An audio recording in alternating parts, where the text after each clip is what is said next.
All right, only 12 minutes left.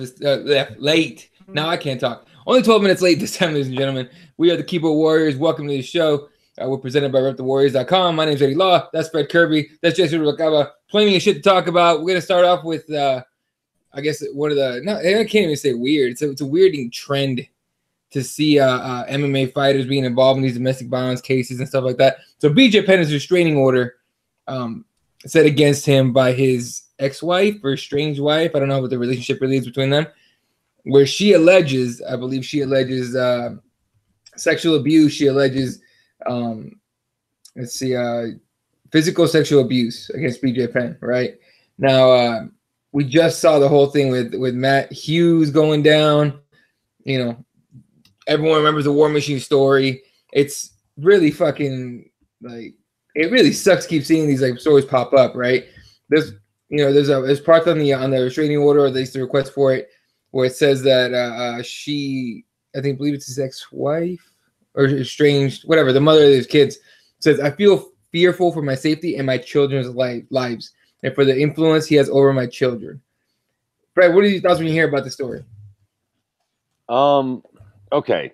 Listen, a lot, right? I think it's anybody who's watched anything that I've been a part of in this MMA sphere knows that BJ Penn is my favorite fighter.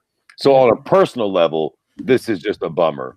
It's a bummer to hear this shit. Now, again, I guess this is all alleged. We don't know if it's true, but just for the fucking sake of argument, let's just assume that it is true, right? Because the writing's on the wall. Right. BJ's fucking doing coke. He's fucking acting wild. He's got a temper. It seems on the surface to be true. So let's just say, for the sake of argument, that it is actually true. It's a bummer, man. It's depressing. And, as a legend of the sport, I suppose it looks kind of bad on the sport. Now, with that being said, I just read something that Tim Kennedy tweeted where he said that we need to start acknowledging CTE and brain damage and how this could all play into it. And don't get me wrong. I'm not saying that don't. I'm sure that possibly could have a good, could have a lot to do with it. But listen, let's not act like this has anything to do with MMA or martial arts or combat. All kinds of fucking guys worldwide do too much blow and throw their old lady a smack.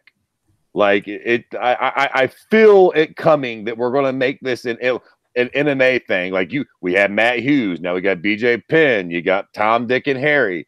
Look, the reality is a lot of guys are fucking scumbags that don't know how to keep their fucking hands in their pockets. And when you get fucking guys who are alpha males, who are egomaniacs, who are rich, who are used to having people kiss their ass, you know what I mean?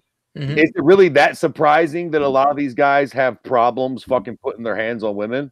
It's not that surprising to me, to be honest. It's not fucking okay or cool, but like every time a fucking, retired fighter gets in trouble for fucking domestic violence, I don't think we need to start fucking like putting MMA on the chopping block. I don't think it's exclusive to MMA or boxing or combat sports in general. I mean, you see this shit in football.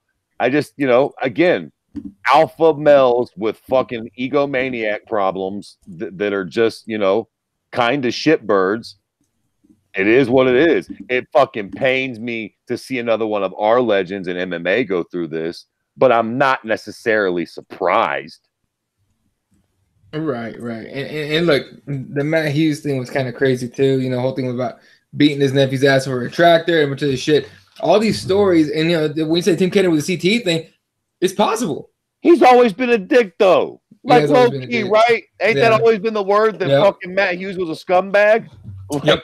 Matt Serra's been. So I mean, at the end of the day, I guess it's kind of true. And look, BJ seems like a nice guy, but if the word on the street is he's been fucking sniffing fucking blow for a long time, guess what?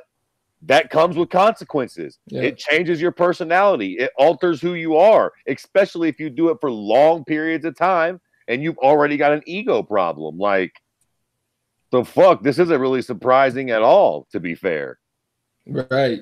Jesse? Yeah, I mean, especially if what we kind of hear as a rumor is true, the whole fact of him doing, drugs that are pretty hardcore. I mean, you can't do those types of drugs and not be affected, one way or another. Eventually they catch up with you. But it's just strange, this whole possibility of, BJ Penn just out of nowhere being the type of guy where, as Fred was commenting on the story, that he tried to land a takedown on his ex-wife or whatever it is, his estranged wife or whatever, and he couldn't even do that. Like, that just seems to me kind of like a slanderous type of, thing to say, trying to hurt somebody where it would really hurt them, like not just, state the facts of like, oh, I fear for my life. Like, he hits me, he's doing a lot of drugs, but more so like, oh, and he's such a bad guy. Like, he couldn't even land a takedown on me, like on a woman. Like, come on, like that's like attacking his manhood.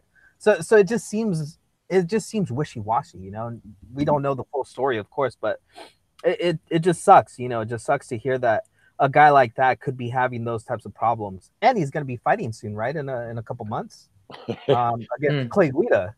Fucking maybe. So, like, all this just seems a little too opportune, it just seems like at the wrong time for all this stuff to be kind of popping up. So who knows, man? We got to get a better story out here of a clearer story of the whole picture before we can really start judging BJ Penn. But, if it turns out to be that he's, been doing this and he's a scumbag, well, then I guess he's a scumbag. Okay, listen. Before we get off of this, let's break this down just a little bit here. Let's break down a couple of things we've heard, what we've read. We've heard that he's been physically abusive to his wife and his wife's mom. Right. Physically and verbally. Now, to be fair, if you've ever had your wife and her mother living with you, you might be in a bad mood one day and call them both bitches and say if they don't get their shit together, they're on the fucking streets. Especially your punk ass mama. She don't pay no bills. She's always running that fucking mouth. The dishes are fucking backed up. She's going to be back in Guatemala. She keeps it up with the shit. Another accusation was that he was trying to get her to fuck his homeboys, and he was trying to convince her to smoke weed. Now, the smoking weed thing, again, maybe he's got a point.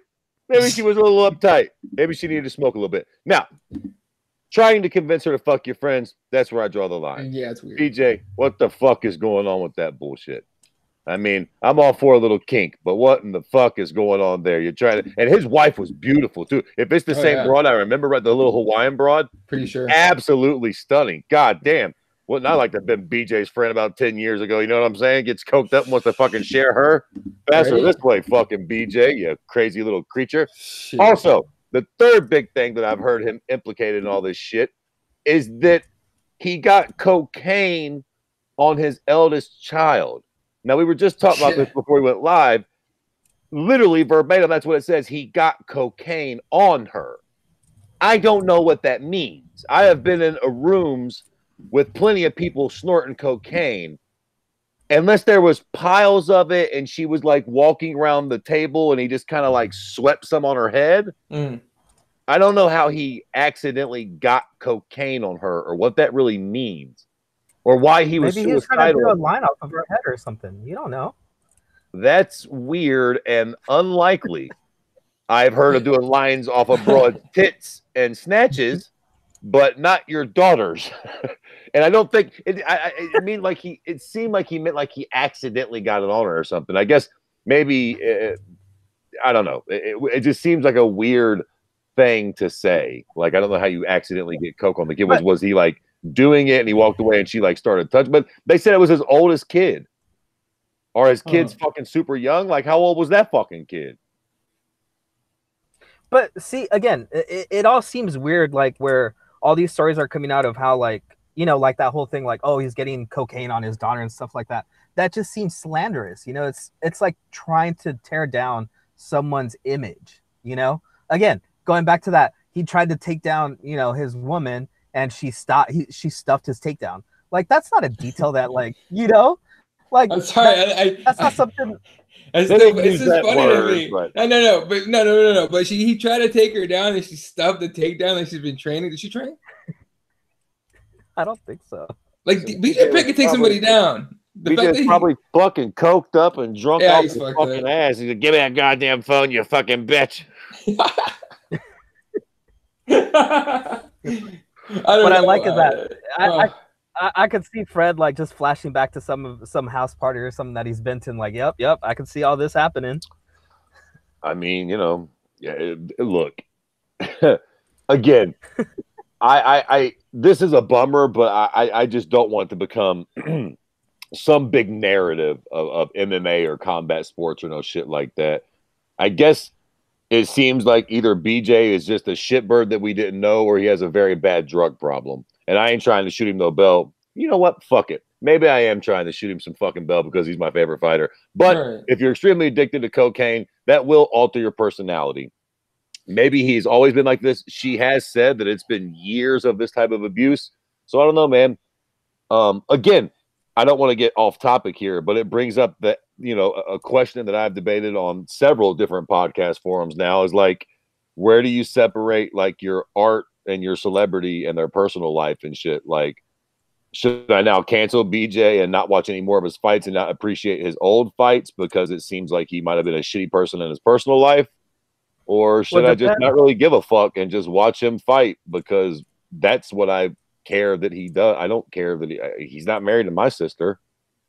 But it's also, but I think it's also depending on if he's been a bad guy this whole time, and you basically helped him build that legacy of, well, I could do whatever I want, so I can beat my wife, I could do cocaine lines off of my daughter or whatever, or offer her cocaine or whatever the hell like the accusation is. You know what I'm saying? Like, supporting a guy like that through the years gives him that ability to do that.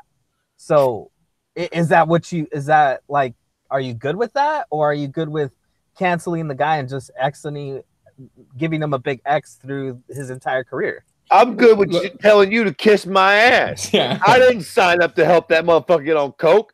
I signed up to watch him kick ass in the UFC. That's where the end of our agreement stops.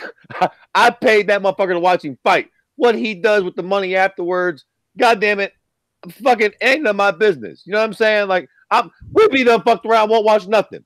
NBA's full of shitbirds. NFL's full, like, you know what I'm saying? If we start canceling shit, like, all these fucking places are got like, I just feel like we got to keep that shit there. And what they do in their own time is their own time. That's why these fucking people shouldn't be role models or heroes, man. They're just sports celebrities. What the fuck? We shouldn't want to act like you should. Goddamn it, fucking Barack Obama should be your role model, not fucking BJ Penn or Mark McGuire. Well, how about this? Did I just fucking put BJ Penn and Mark? My bad, BJ. Jesus. Sure. Get fucking crazy now. How about this, Fred? So, what about the people that we don't know are scumbags? Let's transition over to the conversation of TJ Dillashaw, a guy who, by all accounts, a lot of people were fans of because he was a straight up dude. He was a hard worker. He was a little over competitive, as some people would say, but he was a guy that people were fans of. And now we find out that maybe he was cheating his whole career. Well, look, let's get into that. Bro, we've been talking about. Oh, real quick. BJ Penn is actually scheduled to fight at UFC 237 against Clay Guida. Yep. So, in the comment section, ladies and gentlemen, should that fight go on, or should we cancel that shit, or at least hold off judgment, or what do you think we should do with that? All right, because the UFC hasn't commented, and BJ Penn hasn't released any comment. I think through his attorney, who's no comment. So listen, I'm gonna do what we always do as DW. That's the police's business. Mm-hmm. If the police want to handle that, let them take him. If they don't take him to jail, God damn it, and he don't test positive for cocaine when we test him, fuck it, it's hearsay. There you go, Jesse. Are you gonna watch BJ Penn's next fight? Should it go on? Yeah, I mean, I don't see why I would cancel him. Like Fred says, I mean, there's no point in that, right? Yeah, whatever. Like Fred said, as long as he shows up clean, no EPO in his system. Jesus Christ.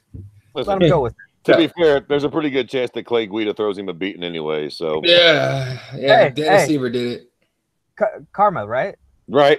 Hey, you know what? Yeah, maybe. So I'm always on an innocent until proven guilty team. So show some proof that he's been that's been going on, and get him in some trouble. Then we could talk. Till then, I don't see why you don't at least let the fight go on. All right, shout out to everybody in the comment section. QC Raider MMA Gods is here. Uncle Hank, I saw him a second. There you go, Uncle Hank. What's up, dude? And yeah, QC and Raider. All right, Raider says let him fight. I don't give a fuck. There you go. All right. Speaking of suspended for 2 fucking years because of EPO, TJ Dillashaw. So he popped hot for I guess for the test before his last fight or after his last fight. After his last fight, then they went back and retested another test. Okay. December, was it December or November, something like that from before, and that one also tested for EPO. And the reason, before we get into the whole thing, the reason that they had to go back and retest that is because they don't automatically test for that substance in those preliminary tests. Right. So when they went back, now they found it. Now they have something to look at, and I mean, if they go back through the years and they find more tests that are like that, then that's now, did you guys listen to her being on Rogan today? No, I did. All right, so I haven't either, but I had it on, but I was working, so I wasn't paying much attention. But somebody hit me up on Messenger talking about Rogan just said that TJ failed a piss test when he fought Cody Garbrandt. Which I honestly am not gonna lie to you guys. If anyone in the comment section knows what the fuck I'm talking about, let us know if that's exactly what Rogan said, and if not, what he actually said. But look, man, this EPO EPO is injectable. You gotta inject it. You can't eat it. It's not a supplement. This dude did some shit, and then of course he didn't fight it. He accepted a 2-year ban, which makes him 35 years old. Should he ever actually come back to fighting, which is gonna be hard to do at 35. But Fred, this pretty much destroys. As someone asked me on Instagram, does this I didn't ask. They said TJ Dillashaw, tested positive, 2 years off, 2-year suspension, legacy destroyed. Do you agree with that? Nope. Really? Wow. No. So you don't think he's been cheating his whole career? Oh, sure, probably. But Okay. do I think that matters in his legacy? No. Did it matter for John Jones? Whoa. Why are we jumping to John Jones, man? I'm saying because he's a motherfucker that was super famous, that got caught cheating, that disappeared for a while, that was a champion, that came back, and we all just kind of act like that. Is anybody going to ask John about steroids leading up to fucking Thiago Santos? No, not if they want to keep the credential. Yeah, not if they want. Not if they don't want to get Luke Thomas. Bro, real talk. I'm super jaded. I don't care. Okay. Like, you know what I'm saying? Like, here's what's going to happen, right? We're all going to collectively lose our shit now. Oh, yeah. 2 months from now, nobody gives a fuck. And when TJ finally comes back, there will be a few chirping fucking birds talking about him cheating. Everybody else will be excited to see whether he's got it or not. We will ultimately forgive and forget because that's what we do. Josh Barnett just got signed to Bellator. Are we all low-key excited to see Josh come back and fight, guys? Yeah? Sure. How many fucking times has that guy been caught cheating? All of them, but a couple times. The second and look, before anybody gets fucking cute in the comment section, I know this last time with USADA, he actually didn't do nothing and he kind of caught a bad rap. I don't give a fuck. Suck my dick. He has been cheating for years and got caught like 3 or 4 times straight up. So for all the times that he didn't get caught, this is that one catching up to him. He's been cheating for years. Nobody cares. You could fucking list off all the people that have been caught cheating in the UFC, and it would fucking blow your mind. The only people that are on that list are the Diaz brothers, and they've got caught smoking pot. Like, you know what I'm saying? Yeah, so I don't think we ultimately care. He'll be old. It's bad. Don't get me wrong. It's real bad. But by the time he comes back, we will have forgotten about it. We will have forgiven him, and we will be ready to see, where he fits back in the grand scheme of things. Testing positive for steroids don't mean shit in MMA. We need to stop fucking acting like we're offended. Stop acting like we give a fuck, because we don't. We really don't. Look at all the fucking dudes who have tested positive for steroids that we just give them a second pass. Let them right back in. Nobody fucking says boo about it, one way or the other. You might not, but I care. I mean, what pisses me off the most is that this guy really thought that he was going to get away with this. And like, he was so pissed about how the fight went down. Now I can understand why. If I paid a guy in Sam Calavita to get me past all the tests and everything, and I pass everything, and I still get snuffed out in a round, I'd be pissed too.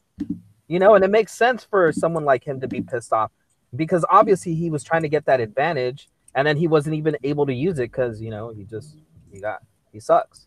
But, you know, my whole point is that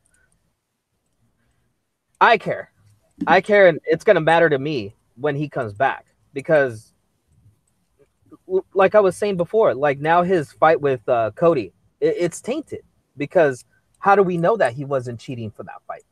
You know, and wait. Then you think back about the fights with Barral, right? Or with what was it? Soto, right? Was it Soto that it was a last minute fight? Yeah. Soto stepped up from the very first fight of the night to that, and actually held his own pretty well. Think about all those fights. When did TJ Dillashaw do his best? In the later rounds, right? It wasn't in the first round. It wasn't in the second round. It was in the later rounds. So how do we know that he hasn't been cheating this whole career? Okay, and I understand, Fred. I understand your John Jones point of view. I agree with you. John Jones is a cheater. He's probably always been a cheater, and I'm very upset about the whole John Jones thing. Here's the thing, though: when a guy has been accused of cheating for quite a while now, because if you look back at Cody Garbrandt's, rants and Twitter. What was it? His tweet from like last year or the year before? Yeah, it's from April last year. Right. You know, and then who's the one who's always told us about his nipples, that he's got steroid nipples? Was it you, Eddie, or Jeremiah? The homie Jeremiah. Jeremiah. Forever. Jeremiah pays attention to little details such as nipples, and he was fucking right. In fact, he's in the comment section. What up, dude? But hold on though, goddamn it. We got no consistency in this goddamn sport with this bullshit. Where's the fucking hate for Brian Ortega?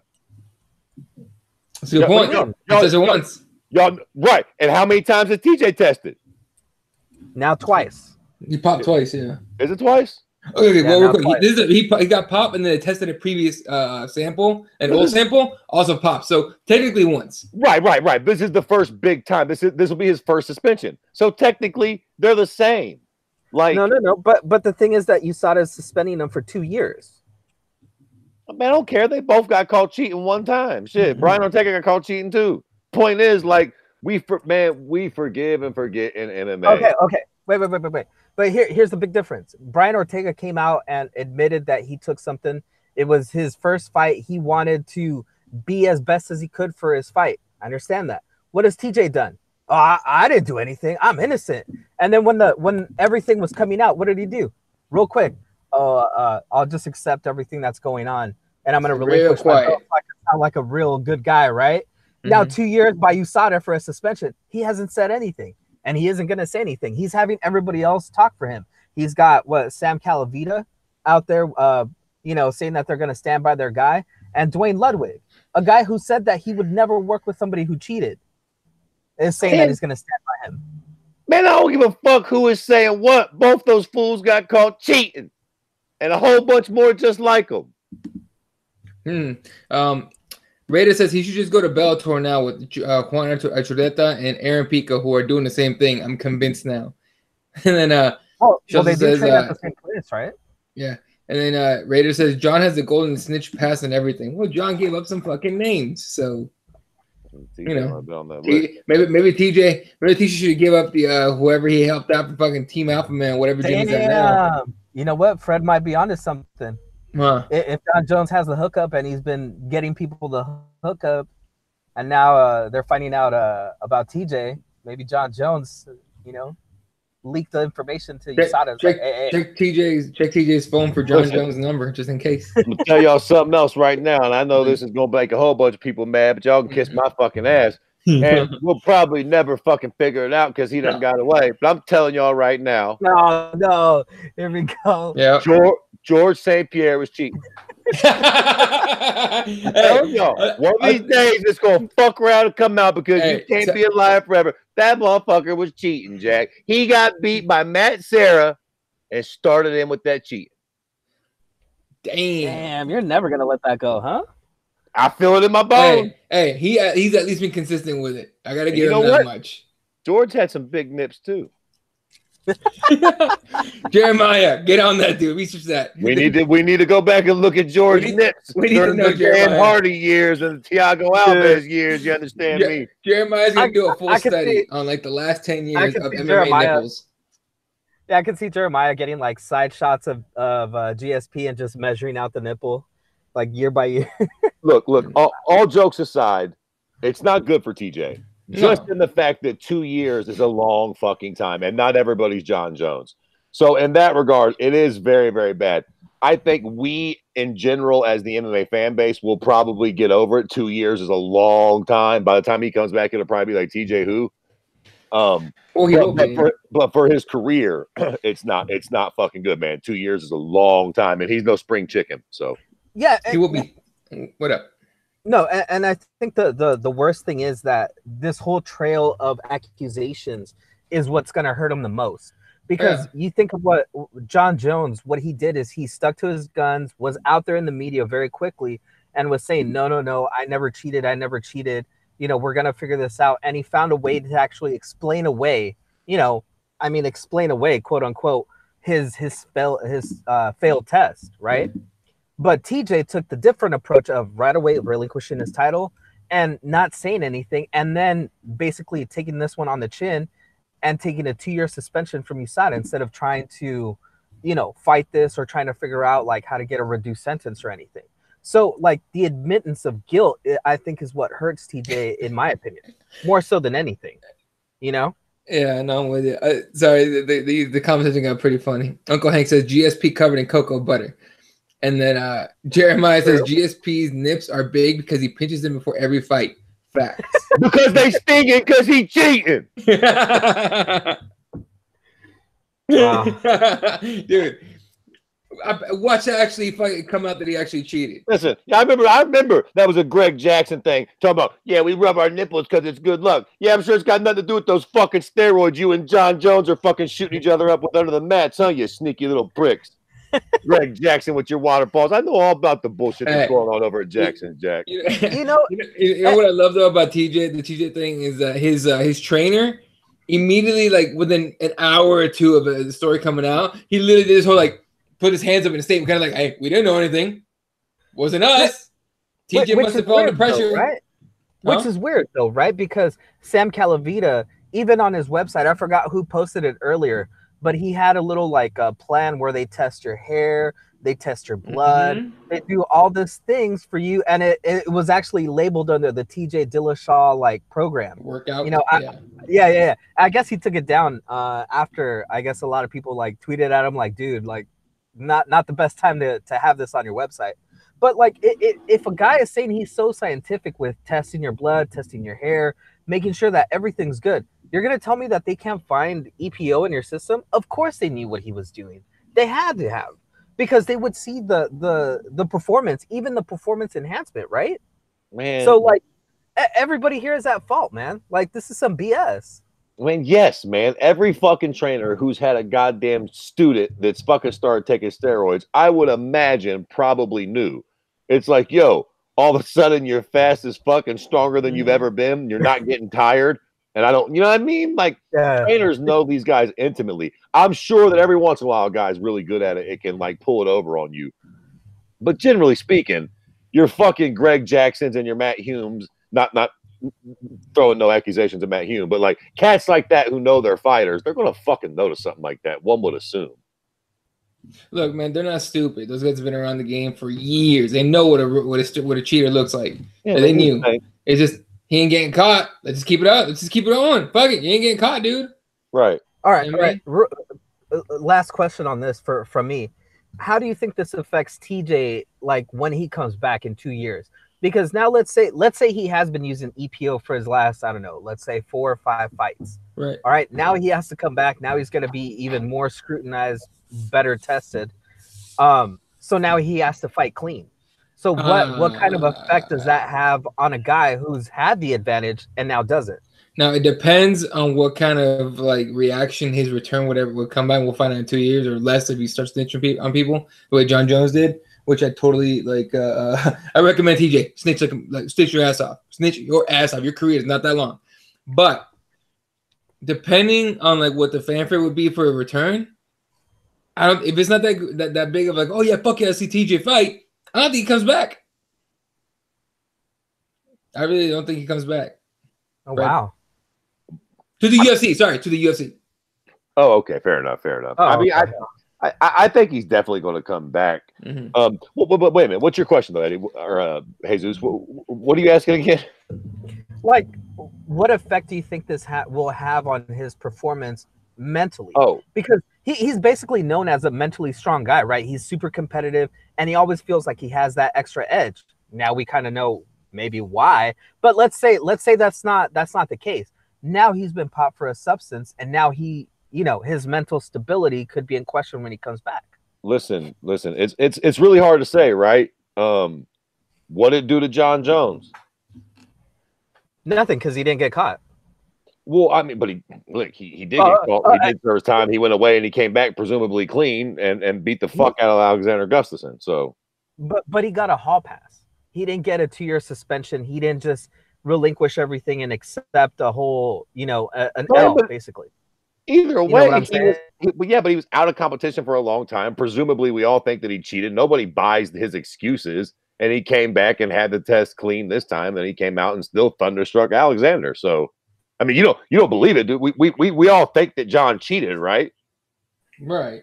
Okay, so yeah, and then he came back, and I guess we all assumed that he had to be clean for the Gus fight, right? Because they're checking him like a motherfucker, and he seemed to compete fine. So, I don't know. Vitor came back and looked like an old man afterwards. It's hard to say. I don't know. I suppose if you're cheating, we don't really know what your real talent level was. Right. You know what I mean? So it's hard to say. Maybe he was really good and maybe he didn't really need it like John Jones. Or maybe he was never really that great and he was always a way better competitor when he was on it like Vitor Belfort. I suppose only time will tell. I don't know. So QC says TJ won't be the same. I totally agree. And then Calavita, that's his trainer, right? Yeah, Sam Vita. No, that's his nutrition and sports performance. Right. So Raider says someone was saying Calavita is like a cult leader, and it totally looks like that. It might. Shit. And then all right, before we move on to the next thing, Jeremiah asks, what did you guys honestly think about the bare knuckle fight between Knight and Artem? I can't believe the amount of hardcore fans that don't like bare knuckle fighting. That's the one fight that I watched in that whole thing. And it looks like a street fight minus, eye gouging and nut shots in a ring. I enjoy street fights, so I enjoyed bare knuckle fight. That bare knuckle fight. That being said, it's not. I don't know. I have no problem with it really. I don't know, Fred. Yeah, I don't get it. I think everybody likes to cry. I mean, first off, like everything else on this fucking planet, nobody fucking asked you to watch. Yeah, it's called bare knuckle boxing. So you tune in, and they're knocking the fuck out of each other with their bare knuckles. What are you surprised about? And I mean, yeah, their faces did look bad. Bare knuckles on your face does fuck you up a lot more. So what? You can get hurt really bad in K1 as opposed to possibly in MMA. I fucking liked it. Now look, am I going to be abandoning MMA for bare knuckle boxing because it's a smaller ring and it's rock'em sock'em roll? No, it serves its purpose for me as a combat sports fan. It's like you said, I'll watch street fights. It was entertaining, no doubt about that. Not a whole lot of skills going to go into it. A lot of the fights are going to look really similar. So it's not going to like take over the combat sports landscape. But what is there to be upset about? I don't really get it. Like, was it really that brutal? It wasn't like a fucking, they weren't allowed to bite each other or no shit. Like, I didn't, I don't know. Look, if you grew up in like the Palisades in California and you never saw a street fight in your life, you might be a little upset. But if you grew up where everyone else lived, you're fine. But I think mostly like the Karen Bryant approach to this whole thing, it's the brutality of it, right? Like it's seeing the guys like scarred up and bloody at the end of the fight. We get that not so often in MMA, but we do get that every once in a while. But the level of this brutality, I think it affects people in different ways. And a lot of people are a lot more like, oh, like, you know, these guys are just brutalizing each other for everybody's pleasure. Yet, I mean, if we think back, what, 10 years ago, that's what everybody thought about MMA, right? Oh, look at these guys. They're like human cockfighting, right? That's what they used to call it, human cockfighting. Just bleed, I mean, that fucker.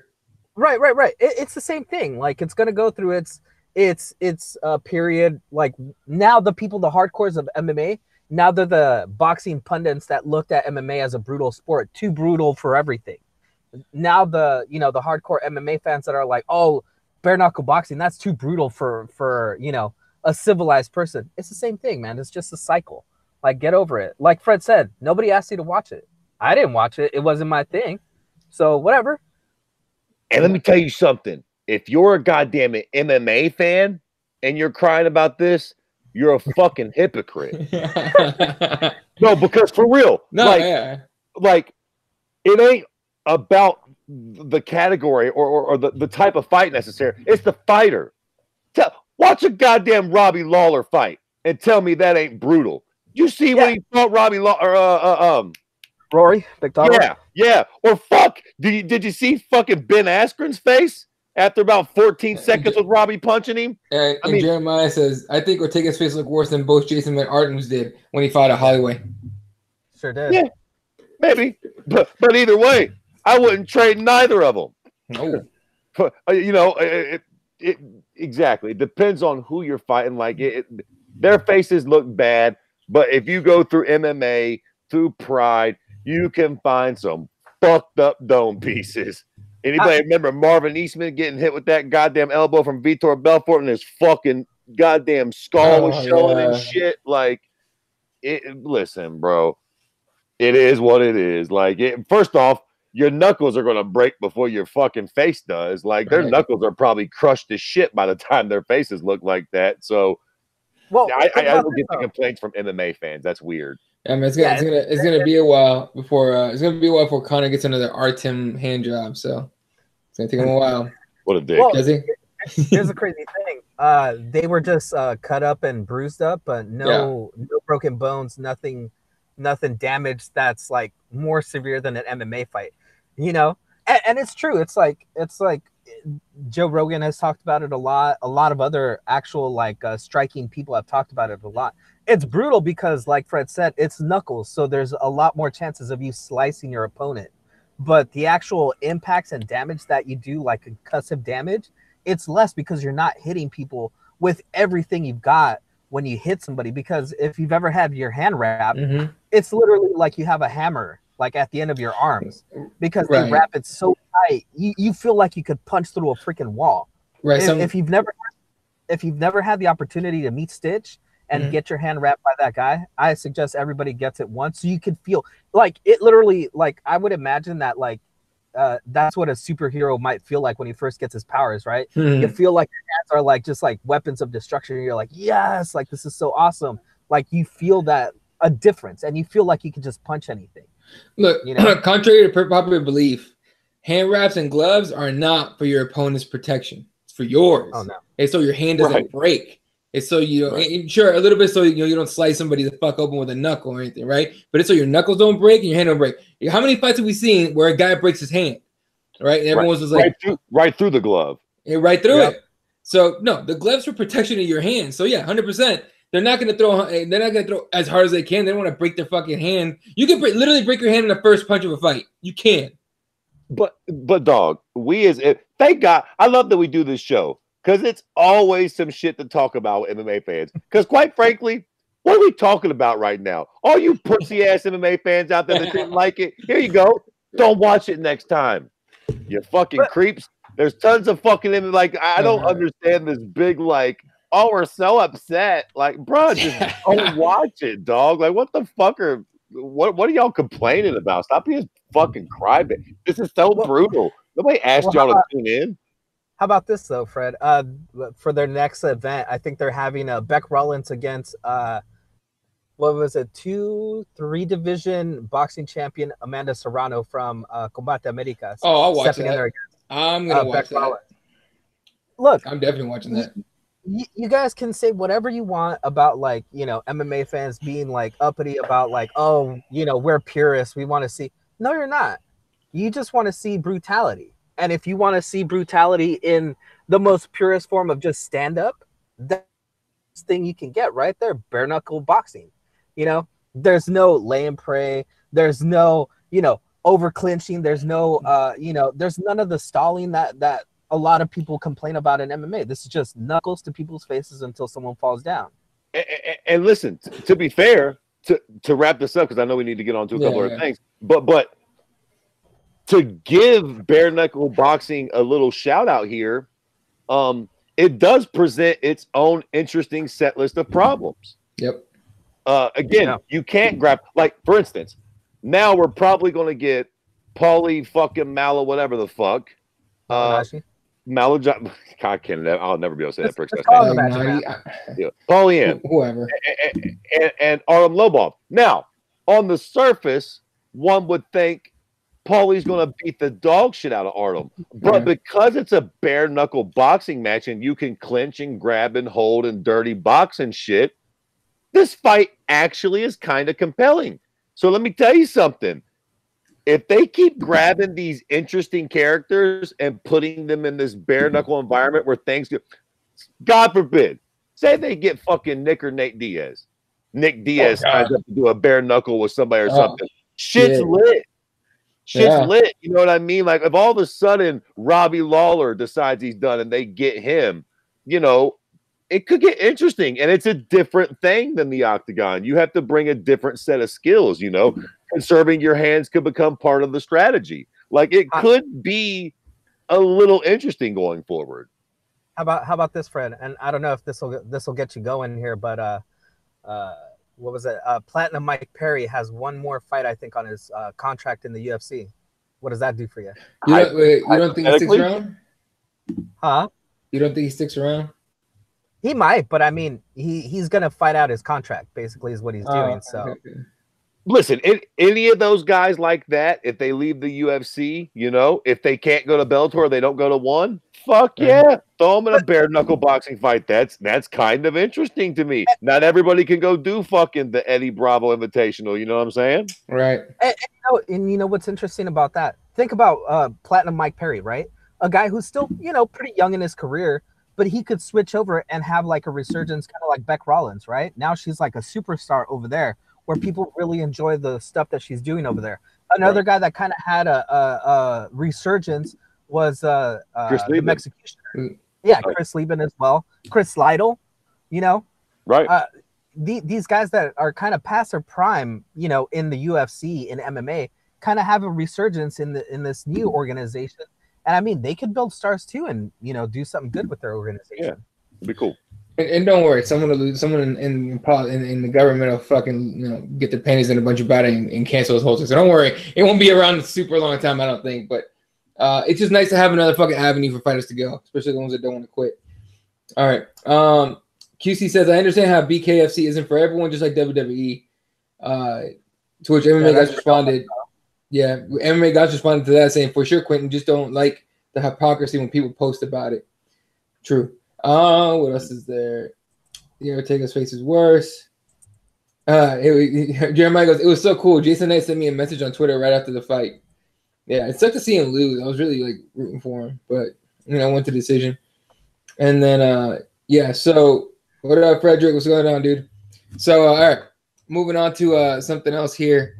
So we'll talk about UFC 236. We'll do a little preview here at the end of the show. But UFC 239 is looking stacked.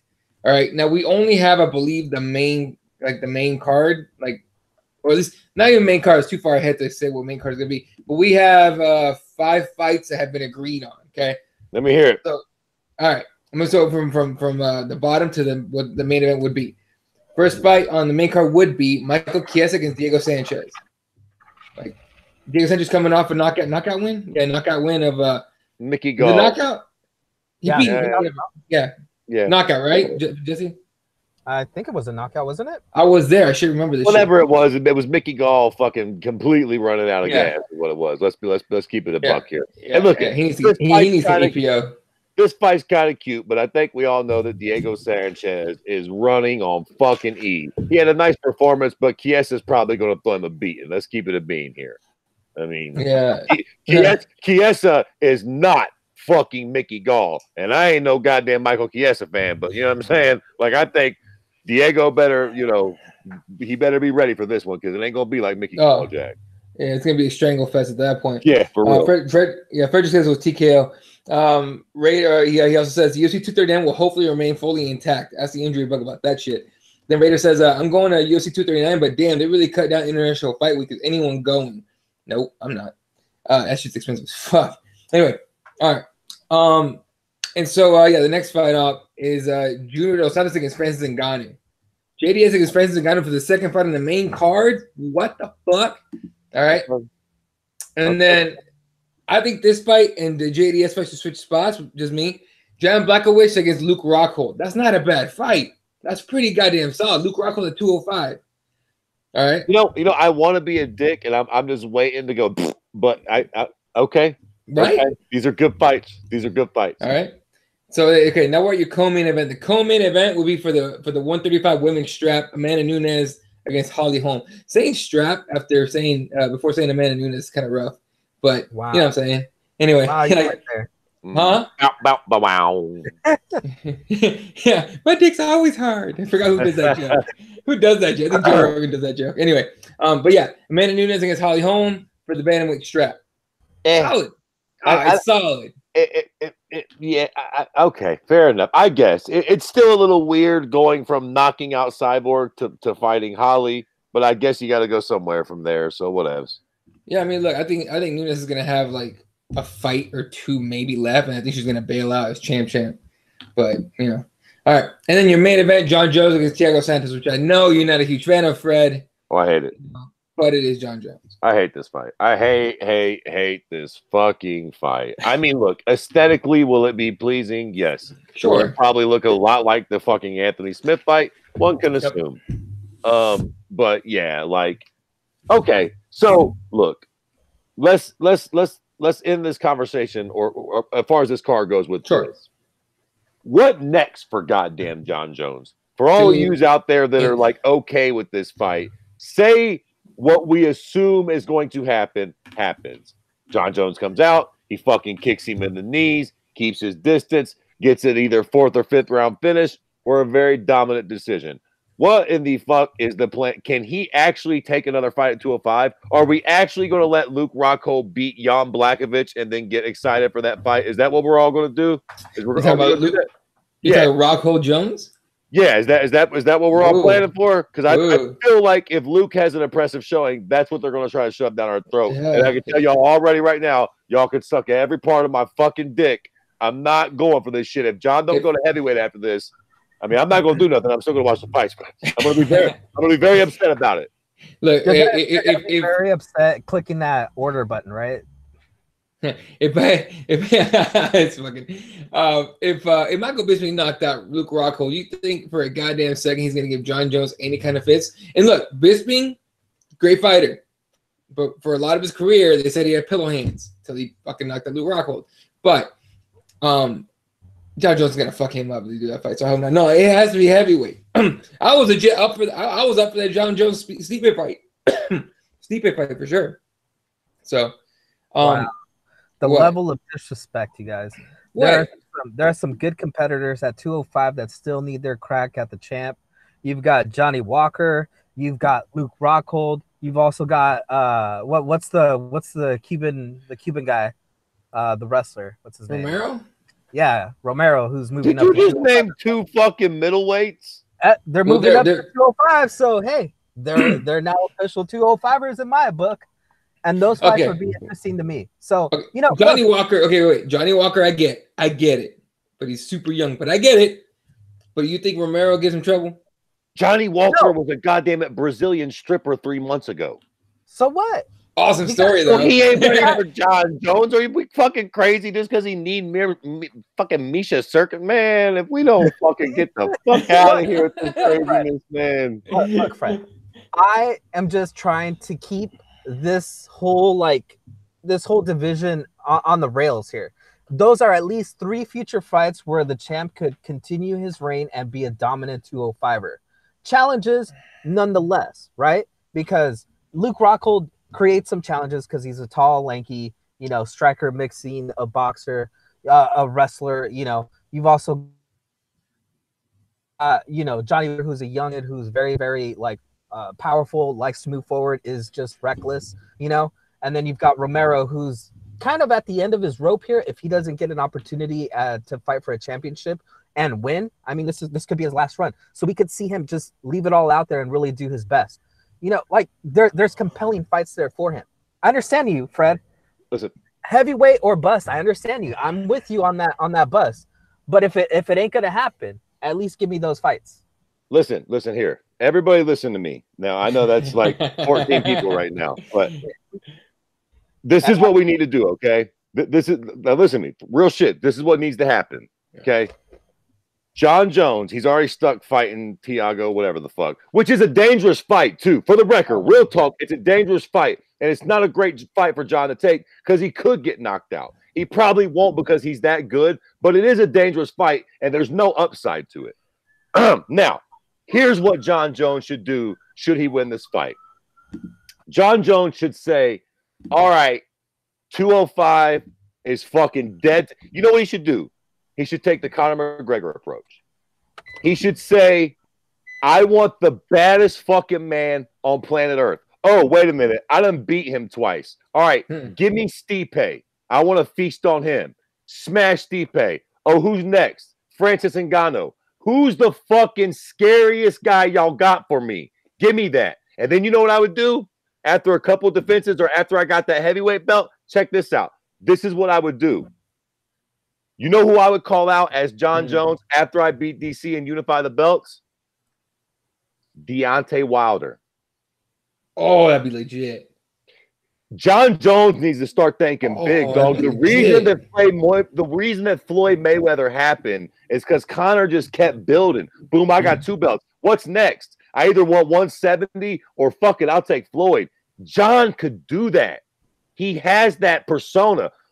Fuck 205, man. I want Francis, Stipe, and after that, I want Deontay. What's that fucking gypsy prick? Tyson. I'm the fucking king alpha male walking this fucking planet. Oh man, Give me K1. You know what I mean? Like John needs to be fucking building that shit and get the world captivated because he is that good, man. So like, the fuck John probably got 3 or 4 years. Like, so let's stop wasting time. Let's get to it. Like, let's see, because you know, listen. At the end of the day, too, as a real fight fan, I want to see how good he is. How good is this fucking guy? Let's fucking get to it. Let's find out. I want to see what he looks like against Stipe. I want to see what he looks like against Francis. I want to see the crossover match with him, and maybe Deontay would climb in the cage. He's a big, tall, lanky dude. Like, who knows what the possibilities are? But let's start having some fun, John. You're at the top of your fucking game. Dude, you convinced me. I'm in on that Wilder fight. I mean, that's a ways down the road, but I'm saying, yeah. But I'm in on that. Build towards. Let's fucking go for something exciting. John is one of the few people in MMA right now that could actually do something massive, right? If he just shoots his mouth off enough. But Fred, here's the thing. I agree with you. But I don't think it should run like that. I think he should defeat his next opponent, and right away he should call out Deontay Wilder. I don't think he should go after heavyweight for the simple reason that it's all tied up. You know what I'm saying? Because you gotta think like Conor as well. He went for the stuff that was available to him, right? He called out, you know, the 145 champ Jose Aldo, got that belt, and what did he do immediately? He wanted 55. To go to 55 and call out the champ right away. Why? Because he knew there was an opportunity there, right? The only reason he didn't get it sooner was because of the whole, like, you know, people getting injured and such. But he went straight for the kill shot, for the big money fight right away. And I think going along with your idea, he should smash Santos if he's able to, because like you said, dangerous fight. You know, if he gets too complacent, he could get slept. And then all of this house of cards could just fall apart really fast. Right. No shit. But if he's able to do that and in an impressive fashion, you definitely need to just capture the attention of everybody, right? Because imagine he smashes this young kid and goes, there's nobody here for me in the UFC. I already beat the heavyweight champ. That means all those guys are chumps to me. me the best challenge possible. Deontay Wilder, where's the baddest man in boxing? You know, the baddest man, you know, out there, and then go that route, because that's the only way he's gonna get that respect that he deserves, right? Everybody agrees that he's the best, like, natural fighter, natural talent we have. You know, that's the way he. It's a damn shame that Stipe beat Francis. Yeah. Because if Francis still had that unbeatable stigma, him and John would be really fun. Yeah. And Francis didn't help himself with that fight against Derek Lewis. That was no, but I tell you what, if Francis comes out and knocks out JDS, I still think that's a fight that I could possibly get behind. I just think the visual aspect of Francis Ngannou, John Jones will be something else. And if John can actually come out and like smash Francis, because let's be honest, Stipe did smash Francis, but it wasn't like, you know what I mean? Like if John Jones can come out there and fucking choke him unconscious or fucking elbow, like leave him laying in a bloody pool, like all W's are not created equally. If John can go out there and steamroll him, and then, you know, it's like I said, it's a damn shame that John's done beat the heavyweight champ twice. We've really got nothing to aspire there. Jesus has almost got a small point, like, but I still think we need to build towards that. That's a little bit in the future. I'm just saying he needs to be looking at big boy shit. But think about it. He needs to throw it out there, right? He needs to throw it out there as he's going to. What I want to do. Like he's going to if he really wants to. Like, he's going to. Fuck him throwing it out there. We about to throw it out there. I'm about to tag both of those motherfuckers after this podcast and be like, let's go. That way, once this shit gets going, we can say it started right here on Keyboard Warriors. This is where the fucking idea was birthed. Is this Keyboard Warriors promotions or what is it? Shit, we better get a cut of that relations shit goes down. Goddamn right it is. We better get a cut. We better get a cut of that fight. Listen.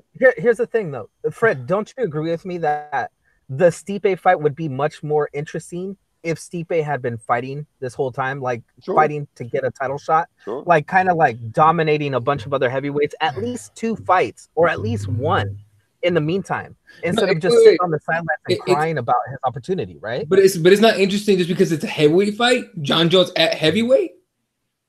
You know it is, but you're going from 205 to a 265 limit. That's interesting as fuck to me. Like John Jones got to put on some muscle.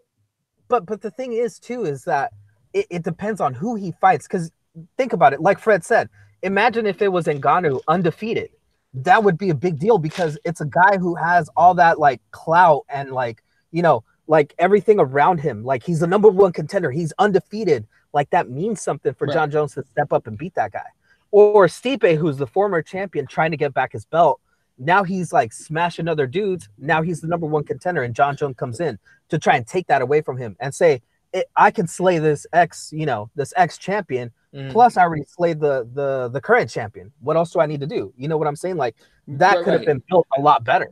I think the Stipe fight would have been good now in place of Thiago Santos. Like, you know, when John Jones or should John Jones get past Thiago Santos, then yeah, sure, go look a little higher than Stipe for sure. I'm with you on that.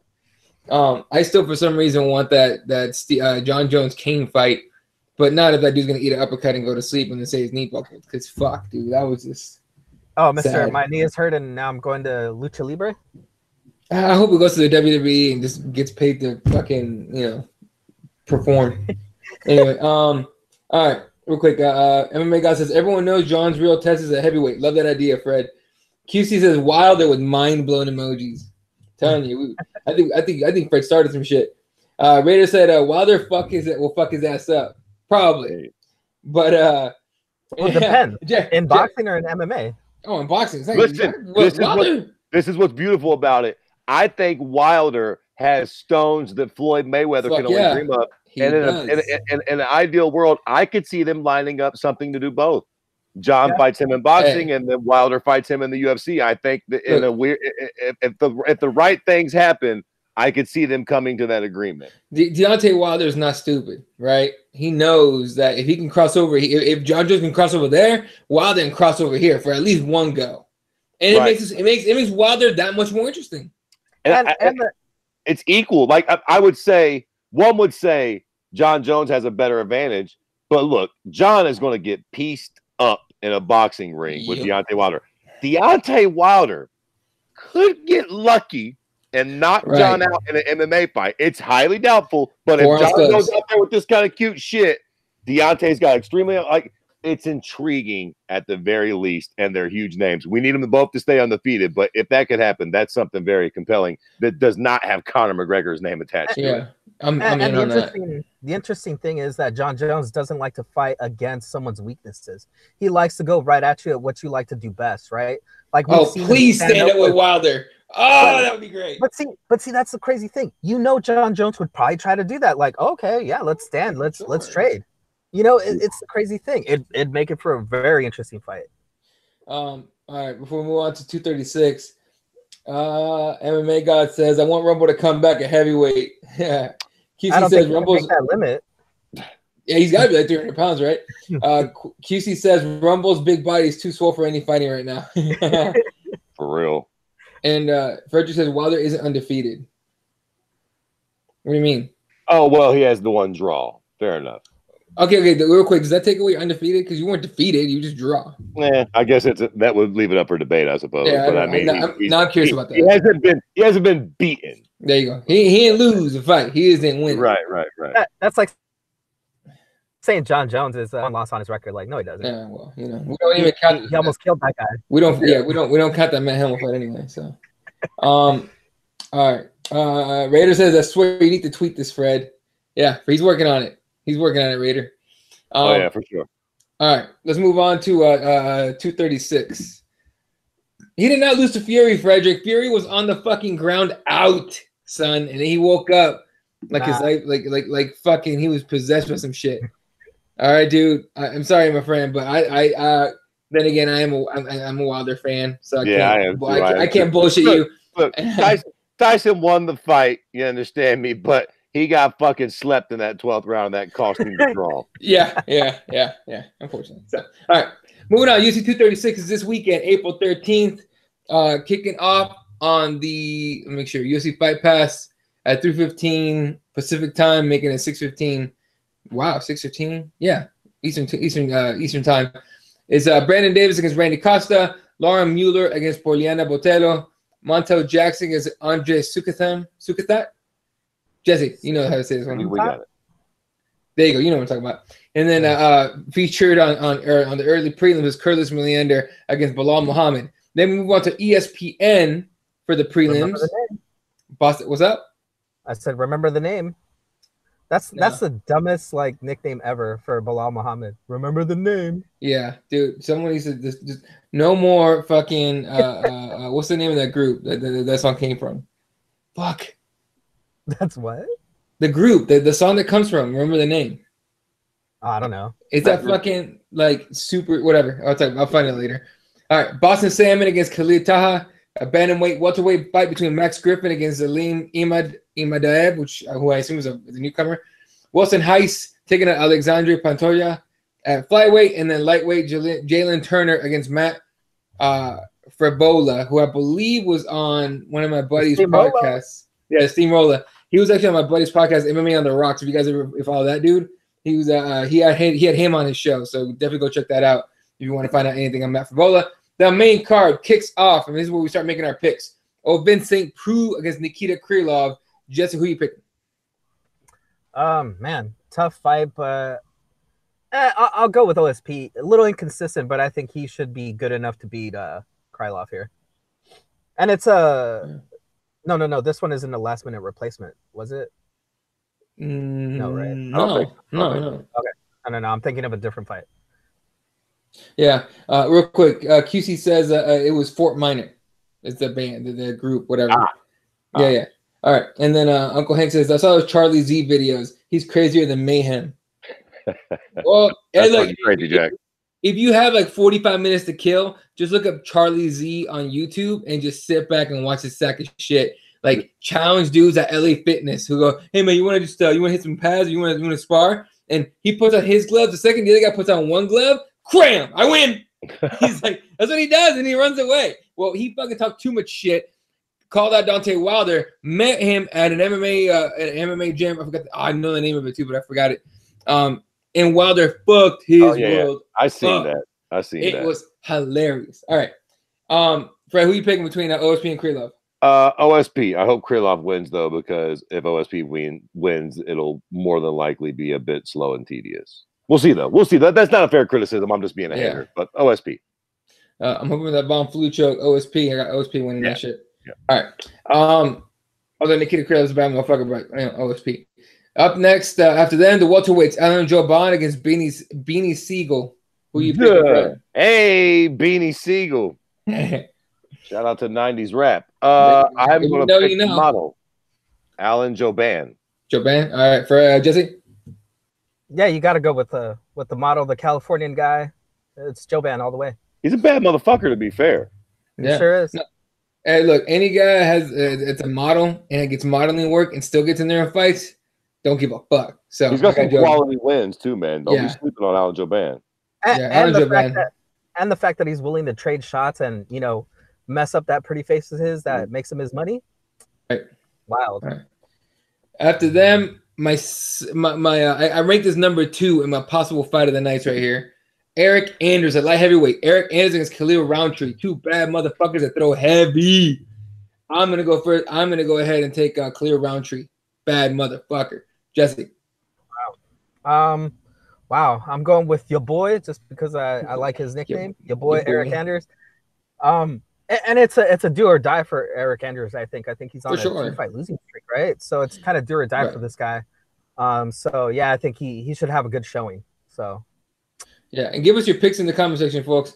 Fred, who are you picking? I'm going to go with Khalil Roundtree too, but I think this is one of those fights where the first person to land. I think they're going to come there, get right in the fucking striking range, and start fucking. You know what I mean? Like I think this is one of those like 50-50 type fight. I can see either one of them landing that big. I tell you this, I don't think it goes out of the first round. Yeah, I think they're gonna come in heavy. It might go second, but I doubt it. I think so. Yeah, you got this cursed. Great, thanks. Now it's gonna go all 15 minutes. It's gonna be a boring it's gonna be a Black Beast and Ngannou fight. They're just gonna stare at each other. I don't wish that. I mean, I wouldn't wish that on Artem Lobov. So, okay. Or Dylan. I wouldn't wish it on Dylan Dennis. That tells you everything you need to know about how I feel about that shit. All right. Yeah. Look at you. Although he did show up with his little Star Trek glasses or something like that. Did you see that? Whatever. He's a fucking idiot. God. Anyway, moving on. So first of all, the 2 interim belts, whatever, but at least one of them means something. Jeremiah's taking Anders. Omega's taking Roundtree. QC taking Anders, but he's picking. He thinks Roundtree's gonna land. He's gonna land big quick. So yeah, I mean we're all kind of looking at Roundtree here to win the fight, but Jeremiah sticking strong with Anders. All right, first interim belt of the night, the 185 interim belt. Of course, we know Robert Whittaker is out with an injury. His fucking gut basically almost exploded before he could fight Kelvin Gastelum. So this is, to me, the interim belt's legit. We have Kelvin Gastelum against Israel Adesanya. Adesanya is 16-0, undefeated, coming off a win over Anderson Silva. Kelvin Gastelum 15-3 and 1-0 contest. Wasn't able to fight at the last pay-per-view where he was scheduled to fight against Robert Whittaker for the actual belt. So a lot of people have a lot of different opinions here. You know, is this too soon for Israel? Is Kelvin too small, too slow, too soft? Whatever you want to call it. Let's start here with Fred. Who are you picking here? We're gonna find all that out, Jack. First off, let me just state for the record that there are no belts on the line for all of me. Right. They get these interim belts don't count to me at all. I mean, I hope that the winner of these fights actually fights the respective champion in this weight division. That would be cute for me. But these interim belts don't mean nothing to me at all. These are number 1 contender fights for me. And in that regard, I'm perfectly content with them and I'm excited for them. With that being said, look, man, I'm just going to believe that the hype is real, right? It's hard to go against Israel Adesanya at this point. I think that Kelvin Gastelum's a great test for him, though, because he does have solid boxing, a lot of power, and he's going to be hard to hurt. He's not going to be somebody you just catch with a quick one and he fucking drops. And he's got some really solid grappling in his back pocket.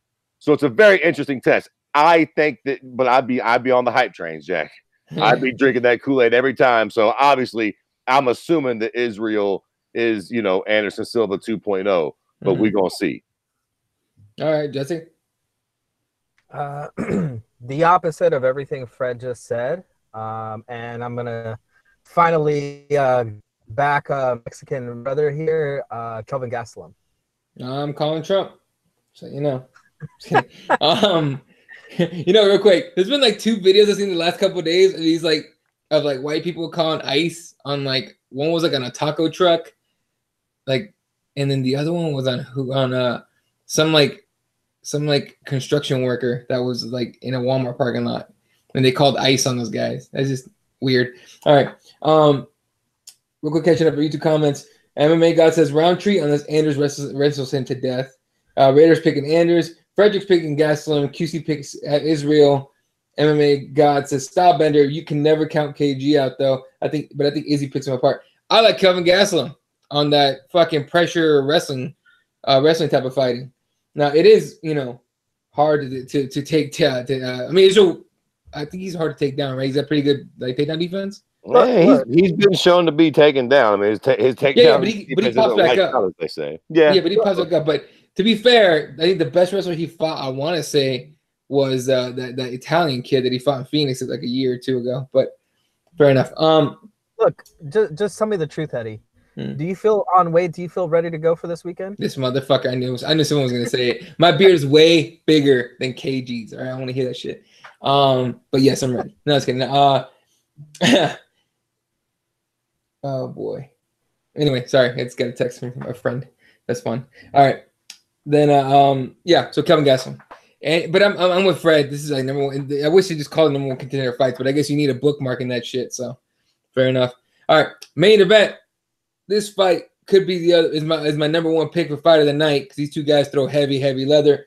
Dustin Poirier taking on the current featherweight champ Max Holloway for the interim lightweight belt. This is going to be a fun one. I'm going to go first. Max fucking Holloway is a motherfucker. And you give him 10 extra pounds to make weight. Let's do the shit. Pressure, picking apart from length. I don't know who's taller or who's longer. I haven't looked at the physical stats yet. But Max Holloway's a bad motherfucker. Who are you picking, Fred?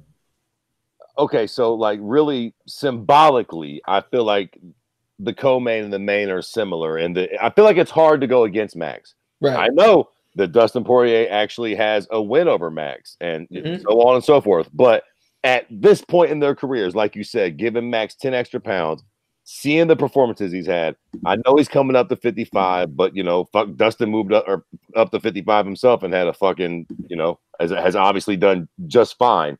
So I feel like Poirier can obviously win this fight. He's beat him before. Clearly, he has the skills and the tools to. But it's just so hard to go against Max at this point. He just seems to be clicking on all cylinders.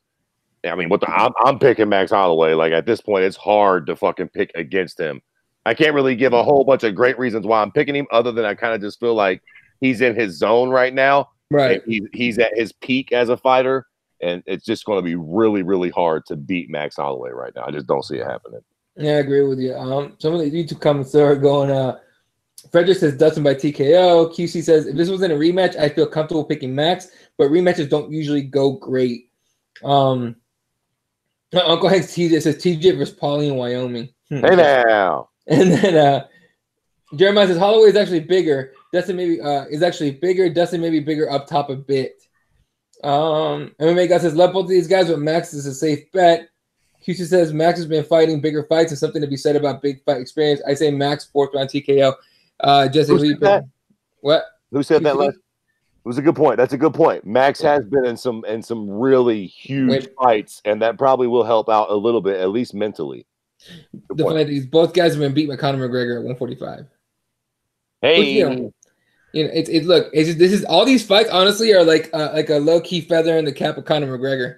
All these keep fighting each other. It's kind of weird.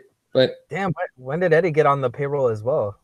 I don't know. All right, but even if that proper 12, facts, even if that proper 12 just tastes like ass, dude, I take that money. Anyway, Jesse, who are you picking? I see ways that Dustin Poirier can actually do better this time around. I think because he's improved so much from their first fight. Max Holloway has definitely improved a lot since their first meeting as well. But I just think Poirier kind of has this sense of like purpose, right? The sense of like that he won't be denied to be at least a title holder, even though it's a fake title. But it just seems like it's Dustin Poirier's time. I understand Max Holloway is just an amazing fighter, But I don't know if that extra 10 pounds is going to be an advantage to him. I think the reason that at 45 it's an advantage is because he can put a pace and a beating on people that deplete themselves to make 145 to the point where they just can't handle that, right? You know, they just can't keep up the pace that he can. But at 55, I mean, we saw it with, what was it, Gaethje and Poirier, right?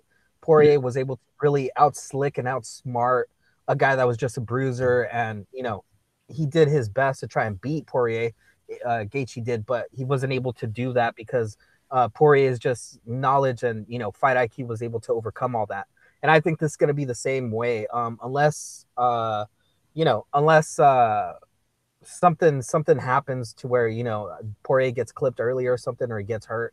I just don't see how Holloway moving up to this new weight division is going to turn out for him. Although I will say, so far, when it's a person moving up, like a champion moving up in weight, the smaller guy always wins. So far, that's how it's been. So the precedence is that, you know, Holloway will win, but I'm gonna go with Poirier here for this fight. All right. So we got 2 Max and 1 Poirier pick. Fair enough. MMA guy says 2 of the best boxers in the UFC could be fight of the year. That's a good point. There might not be a whole lot of kicking in this fight. Might be fun. Yep. Very true. All right. Real quick, let's just look ahead to the next couple cards. Next weekend, from wherever you be, Laney Sports Palaces, Alistair Overeem against Alexei Oleinik, who's coming in on short notice. After that, that's the one I was thinking of. Yeah. After that, UFC on ESPN3. Here we go with these ESPN3s and the Ocho and shit like that cards. Jacare Souza against Jack Hermanson is the main event. Greg Hardy against Dmitry Smoliakov as a co-main. Alex Oliveira against Mike Perry after that. And Glover Teixeira, Ian Cutelaba. And then John Lineker is also on that card. A card that we all know Jesse's not going to watch. Then ESPN Plus on May 4th. LA Quinta against Donald Cerrone is the main event there. Derek Brunson against Elias Theodorou as your co-main. Cub Swanson, Walt Harris, also on that card. And then UFC 237, May 11th, I'm pretty sure it's Brazil, right? Or Rio, whatever it is. Rose Namajunas. Exactly. Thug Rose defending against Jessica Andrade in Andrade's backyard, followed by Jared Cannonier against Anderson Silva. I still don't get that fight. And then Jose Aldo against Alexander Volkanovski, Thiago Alves, and Francisco Trinaldo are also on that card. Not fighting each other, obviously, but also on that card. Then after that, May 18th, RDA against Kevin Lee. And then that's your main event there. And that's about as far as I'm going to take it before we get to 238, where Henry Cejudo is defending, fighting for the bantamweight belt against Marlon Moraes. And what's up? No, he's defending because he beat the former bantamweight champion. Yeah, but he didn't take his belt. Relax. So, fucking Jessica Eyes is gonna be challenging. Thank you for against Valentina for the flyweight female belt, women's belt. So no, you meant murdered or sacrificed. Look, bro, look, man, why you gotta be hating on Ohio like that? All right. I don't know if even the Ohio boy, I don't know, he might. Hey, Fred's gonna be like, look, man, I love Ohio, but damn. Anyway, all right, you finish up the YouTube comments here. QC says Max Holloway, I think, has better footwork. Dustin, last few fights, he has been rocked and had to come back. This is so hard. QC says Ion Cutelaba, sleeper contender. Uncle Hank says I have planned on Mike Perry. QC says if Marlon wins, he has to beat him at 125, or how's this gonna go? Yeah, we're just gonna just rerun that fight over and over again at different weights. See when we can get Cejudo a win. Also on Instagram, someone told me because I put up, what topic you guys want to talk about. And they're like, talk about Cejudo's gold medal. Cejudo's gold medal. Done. All right. All right. Let's check out the headlines. Anything else you want to talk about before I check the headlines here? Yeah, again, real quick, on this weekend on Saturday, going to be doing that MS walk. Hopefully Eddie, my buddy here, will be coming out to walk it or at least support, and anybody else that is in the area, come out, support, hang out. Yeah. All right. What's up, Fred, any news on your podcast? Because I'm like a crack addict. I'm waiting for you to get supply. Uh-oh. Oh, he froze. Oh no. Well, at least it froze at the end of the show instead of halfway through. All right. Juicy for me against Joseph Benavidez. 2 is set for UFC Minneapolis. It's official. Ben Askren's going to wrestle Jordan Burroughs at Grapple at the Garden. I don't want to watch that, but for some reason I feel like I'm going to. So, yeah, a bunch of usually clickbaity shit that UFCclickbait.com loves to give you. All right. It's going to do it for us, ladies and gentlemen. Yeah, it's going to do it for us, ladies and gentlemen. Oh, real quick. I'm a huge Dwayne Wade fan, and he ended his career tonight, last game of his career, ended up with a triple-double. Shout out Dwayne Wade. Great fucking career. Good luck in retirement. Dirk Nowitzki, the same thing. I'm a basketball fan, so, it's just in case you guys don't recognize the names, but D Wade's he's my dog, so. And then QC says, shout out for the MS walk. That one hits home. My mom has it. Much love. There you go. Real quick, Eddie. What do you think about the whole Magic Johnson stepping down? I think that guy's just like, fuck this. I'm rich. I don't got to do this. I'm out. So, yeah. Do you think it was a little unprofessional the way he did it, though? No, I think he did it that way for a reason. I think he's sending a message. Look, Magic Johnson does not put up with bullshit. There was a lot of bullshit going on behind the scenes. People stabbing him in the back and talking shit and all that. So, later, QC. So I don't blame him for doing it the way he did it. Plus, it's fucking LA. Who gives a shit? Fuck him. Fuck everybody. Fuck that whole thing. Ouch. Right? Just kidding, dude. I don't give a shit. Actually, no, dude. You guys are in my division. I'm a Suns fan. Fuck the Lakers. All right. I'm not a Lakers fan. Don't worry. And the Warriors. And the Kings. I don't care about basketball or baseball. Well, there you go. Good. Good. I don't want to see no fucking Kobe jersey though. That's gonna be some weak shit. All right. Shout out to everyone in the comment section. QC was hanging out the whole show. Frederick was here. Raider. Jeremiah hanging out. Uncle Hank. MMA Gods. What's up, dude? I always fucking miss a name or two. I always feel bad too. All right. If anyone that I missed, I'm sorry. I apologize. You guys, I said Raider, right? Yeah, Raider. What's up? Have a good one. And yeah, everybody else. Appreciate you guys. Jesse said, Fred said, fucking internet spaz on my end. So give my farewells. Fred says bye. So, all right, guys. Shout out to all you guys. We love you guys. You can follow Kirby at Kirby_MMA. Jesse says for 1983. I'm at Elo31. The page is at Keyboard MMA. Shout out to RepTheWarriors.com for sponsoring. SplashesPros.com for sponsoring. You guys are the shit. We love you guys. We'll catch you guys next week. Good night. And good night, Wilshire.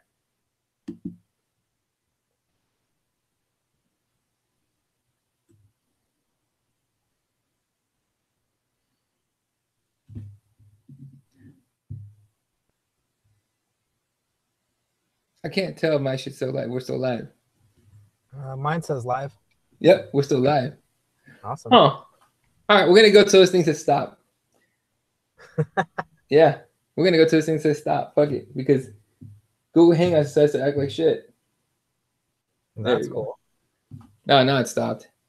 No, it did it? No, it failed to stop broadcast. Try again. That's a first. Okay, time out real quick. Since you're all still on here, fuck it. I'm gonna say this shit. Google Hangouts sucks. Okay. Fuck you, Google Hangouts. Google for buying YouTube. Fuck you, for real. All right. Because you guys kick me off on the show, kick us off the show, or me actually, just all the time. And now you don't want to end the show? What the fuck? All right. This is bullshit. Let me try again.